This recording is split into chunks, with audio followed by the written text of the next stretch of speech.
Abidin geçmişin intikamını alacak mı? Yalı Çapkın izleyicileri en çok merak ettiği konulardan birisi ise Abidin'in mevzusu.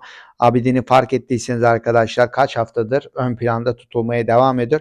Hatta sezon başından beri dediğim gibi arkadaşlar, ben diğer videolarıma da bakarsanız sezon başından beri Yalı Çapkın dizisine Abidin damga vuracağını bu sezon belirtmiştim ve öyle de oluyor açıkçası. Önümüzdeki bölümlerde Abidin'in atacağı adımlar gerçekten bizleri şoka uğratacak efsane sahneler Abidin cephesinde bizleri bekliyor olacak. Abidin arkadaşlar gerçekten kendisine yaşatılanı mutlaka bedelini ödetecek gibi görünüyor. Gerçekten muhteşem bölümler bizleri bekliyor olacak Yalı Çapkını'nda. Umuyoruz ki reytinglerimiz de çıkışa geçer ve Yalı Çapkını dizisi bu sezon final yapmaz. Umuyoruz arkadaşlar, sizler de final yapmasını istemeyenler videoyu beğenerek sayımızı gösterelim. Detaylar gelir gelmez de zaten ben de buradan sizlerle paylaşacağım. Sağlıcakla kalın.